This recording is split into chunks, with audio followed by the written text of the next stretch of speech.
एक देश होता. त्या देशाची लोकशाही थोडीशी गळपटली होती. हीच गोष्ट एका माणसाला कळाली. माणसाच्या डोक्यात विचार आला की आपण या देशाचं भलं करण्यासाठी सत्तेत निवडून गेलं पाहिजे.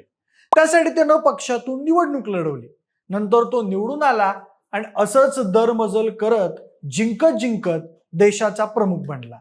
त्यानंतर त्या माणसाला देशाची सत्ता इतकी प्रिय झाली की त्यानं देशावर हक्क गाजवायला सुरुवात केली. त्यानंतर त्यानं प्रशासन यंत्रणा त्याच्या ताब्यात घेतली. मीडियावाले हाताशी ठेवले. देशातले कलाकार पण त्याचे गुणगान गाऊ लागले.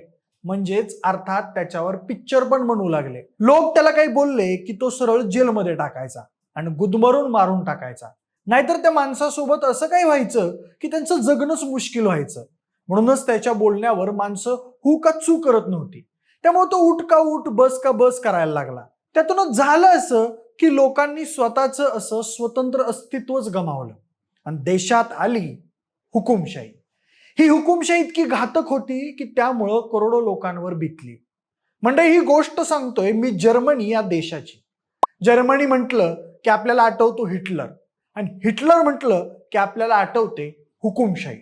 पण विषय असा आहे की हिटलरने ही हुकुमशाही लोकांमध्ये कशी पेरली, त्याने हुकुमशाही आणण्यासाठी काय काय डाव टाकले, याबद्दलचीच माहिती जाणून घेणार आहोत आजच्या या व्हिडिओच्या माध्यमातून. नमस्कार, मी प्रथमेश आणि तुम्ही पाहताय विषयच भारी. थेट मुद्द्यापासून सुरू करू. हिटलर निवडून कसा आला आणि त्यानं हळूहळू हुकुमशाही कशी आणली. बघा मंडळी, पहिल्या महायुद्धात 1918 मध्ये जर्मनीचा पराभव झाला आणि त्यानंतर 1919 मध्ये देशात वेमायर प्रजासत्ताक नावानं एका लोकशाही सरकारची स्थापना झाली. परंतु हे लोकशाही सरकार सुरुवातीपासूनच कमकुवत आणि संकटांनी वेढलेलं होतं. पहिल्या महायुद्धातल्या पराभवानंतर विजेत्या राष्ट्रांनी जर्मनीवर वरसायचा तह लादला होता. या तहामुळे जर्मनीला आपला मोठा भूभाग गमवावा लागला. त्यात लष्करावर कडक मर्यादा आल्या आणि प्रचंड मोठा आर्थिक दंड युद्ध भरपाई म्हणून भरावा लागला. या अपमानकारक अटींमुळे जर्मन जनतेच्या मनात तीव्र संताप आणि अपमानाची भावना निर्माण झाली. आणि याच काळात ऑस्ट्रियात जन्मलेला आणि पहिल्या महायुद्धात जर्मनीच्या बाजूने सैनिक म्हणून लढलेला हिटलर राजकारणात सक्रिय झाला. त्यानं national socialist German workers party म्हणजेच नाझी पार्टीची धुरा आपल्या हाती घेतली. त्यानंतर हिटलरने सुरुवातीला 1923 मध्ये म्युनिक शहरात बियर हॉल पुश नावाचा एक सशस्त्र बंड करून सत्ता हस्तगत करायचा थेट प्रयत्न केला. परंतु हा प्रयत्न पूर्णपणे अपयशी ठरला आणि लष्कराने हे बंड मोडून काढलं. त्यामुळे हिटलरला अटक करण्यात आली आणि त्याच्यावर देशद्रोहाचा खटला चालून तुरुंगात पाठवण्यात आलं. तुरुंगात असताना हिटलरला हे समजलं की शस्त्रांच्या आणि लष्करी बंडाच्या जोरावर सत्ता मिळवण्यापेक्षा लोकशाहीच्या चौकटीत राहून निवडणुकांच्या मार्गाने लोकांची मतं मिळवून सत्ता जिंकणं आणखीच सोपं आहे. त्यानंतर जेलमधून सुटल्यानंतर हिटलरने नाझी पक्षाची पुनर्रचना केली आणि अत्यंत शिस्तबद्ध प्रचार यंत्रणा उभी केली. दरम्यान जोसेफ गोबेल्स या आपल्या हुशार प्रचार प्रमुखाच्या मदतीने हिटलरने जर्मन जनतेला मोठी स्वप्न दाखवायला सुरुवात केली. तो आपल्या झंझावाती भाषणांमधून लोकांना फक्त आश्वासन द्यायचा की नाझी पक्ष सत्तेत आल्यावर प्रत्येक बेरोजगाराला काम मिळेल, जर्मनीचा गमावलेला सन्मान आणि वरसायच्या तहाने झालेला अपमान पुसून टाकला जाईल आणि देशातील सर्व समस्यांना कारणीभूत असणाऱ्या कम्युनिस्ट आणि ज्यूंचा नायनाट केला जाईल. हिटलरची प्रभावी भाषण शैली, नाझी सैनिकांचं भव्य संचलन आणि आक्रमक प्रचार यामुळे नाझी पक्षाची लोकप्रियता झपाट्यानं वाढली. 1928च्या निवडणुकीत ज्या नाझी पक्षाला अवघी 2% मतं मिळालेली होती, त्याच पक्षाने 1932च्या निवडणुकांमध्ये 37% अधिक मतं मिळवून संसदेत मोठा पक्ष म्हणून स्थान मिळवलं. तत्कालीन राष्ट्रपती पॉल फॉन हिंडनबर्ग आणि देशातील जुने भांडवलदार आणि राजकारणी यांना वाटलं की हिटलरच्या लोकप्रियतेचा वापर करून आपण आपलं सरकार चालवू शकू आणि हिटलरला आपल्या नियंत्रणात ठेवू शकू. या चुकीच्या राजकीय गणितातून 30 जानेवारी 1933 रोजी राष्ट्रपती हिंडनबर्ग यांनी हिटलरची जर्मनीचा चान्सलर म्हणजेच पंतप्रधान म्हणून नियुक्ती केली. चान्सलर बनल्यानंतर हिटलरने एका रात्रीत हुकुमशाही आणली नाही, तर अत्यंत चलाकीने आणि टप्प्याटप्प्यानं लोकशाहीच्या संस्था नष्ट करायला सुरुवात केली.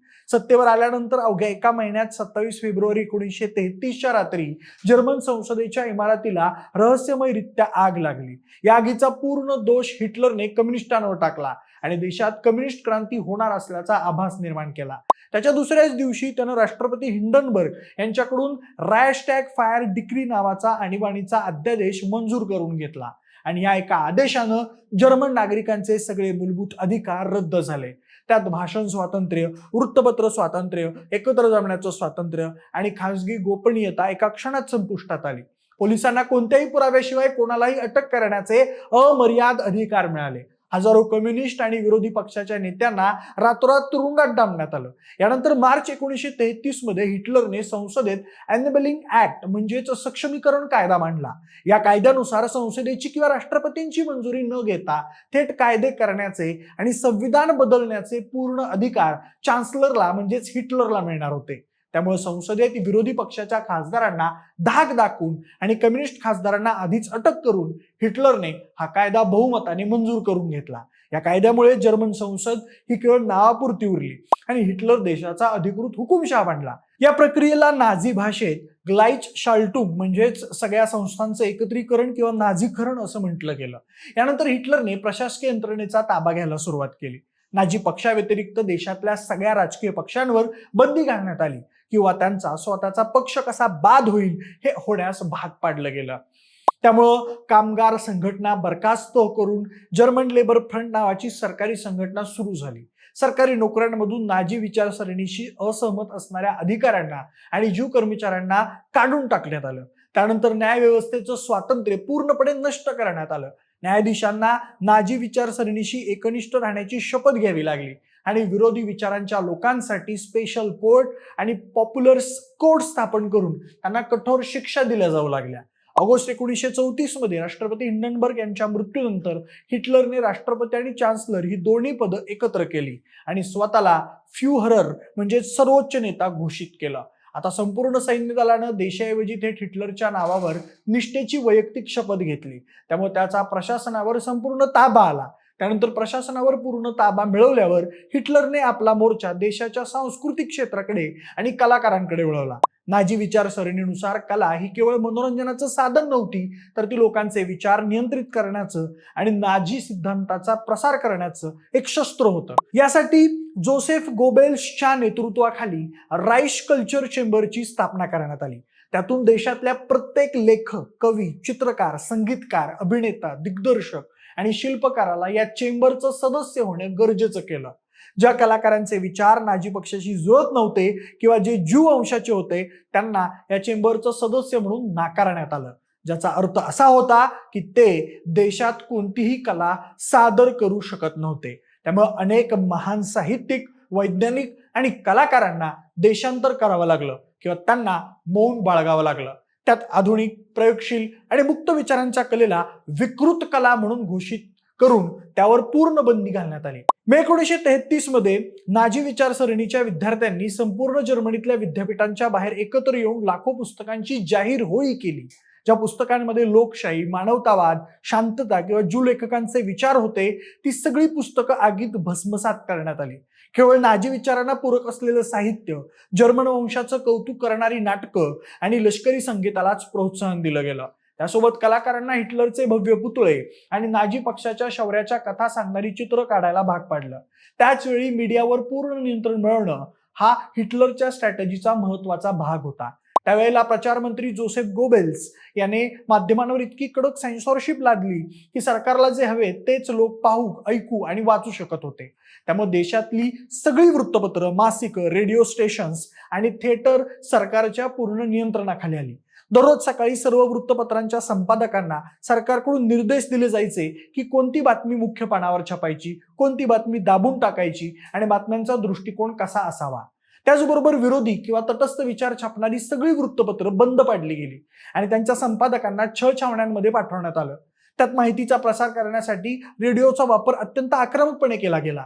सरकारनं वॉक्स ॲप फेंजर नावाचं अत्यंत स्वस्त रेडिओ तयार केलं आणि ते देशातल्या प्रत्येक घरोघरी पोहोचवलं. या रेडिओची रचना अशी केली गेली होती की त्यावर परदेशी रेडिओ फ्रिक्वेन्सी ऐकता येत नव्हती, केवळ नाझी सरकारचंच प्रसारण ऐकू यायचं. त्यात घरातल्या रेडिओवर परदेशी बातम्या ऐकणं हा गंभीर गुन्हा मानला जायचा आणि त्यासाठी फाशीपर्यंतची शिक्षा दिली जायची. सार्वजनिक ठिकाणी, कारखान्यांमध्ये आणि रस्त्यांवर मोठे स्पीकर्स लावून हिटलरची भाषणं सतत वाजवली जात असत आणि त्यातून आणि चित्रपटांच्या माध्यमातून नाझी विचारसरणीचा सूक्ष्म प्रचार केला जायचा. रॅनी रिफेन्स्टाल सारख्या दिग्दर्शकांकडून ट्रायम्फ ऑफ द व्हील सारखे माहितीपट बनवून हिटलरला एका अलौकिक दैवी माणूस आणि देशाचा एकमेव उद्गार करता म्हणून जनतेसमोर सादर केलं गेलं. प्रशासन, कला आणि मीडिया या सर्वांवर पूर्ण वर्चस्व स्थापन केल्यानंतर हिटलरने सर्वसामान्य लोकांच्या वैयक्तिक आणि सामाजिक जीवनावर आपली हुकुमशाही गाजवायला सुरुवात केली. समाजात भीती आणि दहशतीचं साम्राज्य निर्माण करण्यासाठी गेस्टापो नावाच्या अत्यंत क्रूर गुप्तचर पोलिसांची आणि SS या नाझी दलाची निर्मिती करण्यात आली आणि हे गेस्टापोचे जाळे संपूर्ण देशात पसरवले. तुमचे शेजारी, कामाच्या ठिकाणचे सहकारी, दुकानदार किंवा अगदी तुमची स्वतःची मुलंही जर तुम्ही सरकार विरोधात काही बोललात तर गेस्टापोला खबर देऊ शकत होती. हे गेस्टापो एका रात्रीत लोकांना घरातून उचलून गायब करायचे आणि निर्जन स्थळी घेऊन जायचे. त्यामुळे नागरिकांचं एकमेकांवरचं विश्वासाचं नातंच नष्ट करून टाकलं गेलं. मंडळी, मुलांच्या मनावर लहानपणापासूनच नाझी विचारसरणी बिंबवण्यासाठी शिक्षण व्यवस्थेचा पूर्णपणे वापर केला गेला. सगळी पाठ्यपुस्तकं बदलण्यात आली आणि इतिहास आणि विज्ञानाच्या नावाखाली नाझी वंशाची श्रेष्ठता शिकवली जाऊ लागली.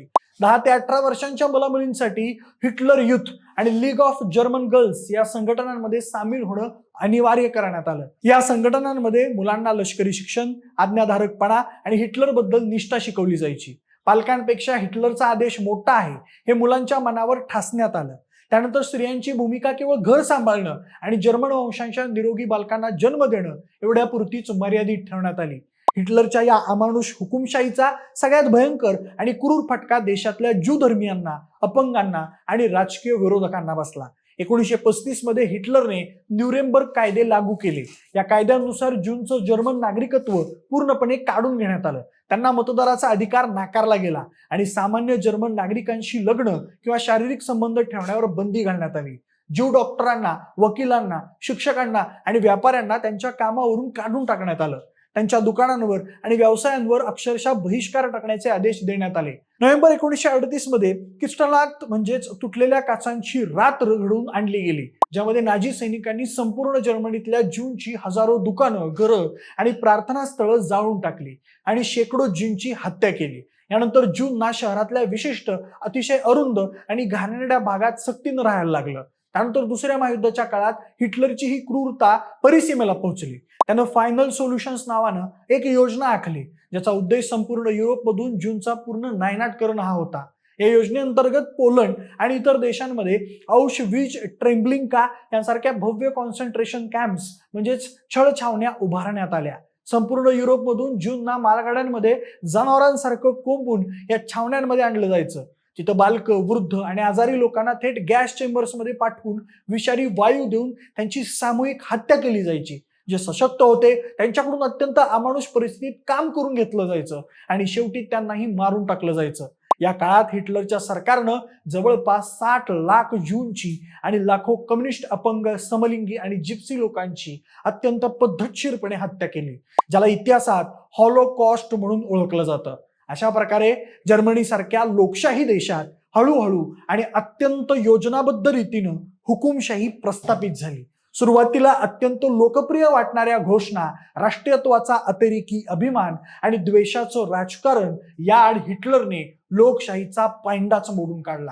आधी कायदे बदलून अधिकार मिळवले, मग प्रशासकीय संस्था ताब्यात घेतल्या, नंतर कला आणि विचार स्वातंत्र्याचा गळा आवळला आणि माध्यमांवर पूर्ण वर्चस्व मिळून सत्य लपवलं आणि शेवटी भीती आणि दहशतीच्या जोरावर सामान्य लोकांवर अमानुष अत्याचार केले. याच पद्धतीनं हिटलरने हळूहळू जर्मनीत हुकुमशाही पेरली. सांगायचं तात्पर्य असं की आपले डोळे, कान उघडे ठेवून जर आपण समाज बघितला, समाजात घडणाऱ्या गोष्टी बघितल्या, तर आपल्याला आपल्या भोवती काय सुरू आहे याची जाणीव होते. आपण खरंच स्वातंत्र्यात आहोत की कोणाच्या आदेशाखाली जगतोय याचं रिअलायझेशन होतं आणि हेच रिअलायझेशन समजून घेणं आपल्या तत्पर नागरिक असण्याची पावती देतं.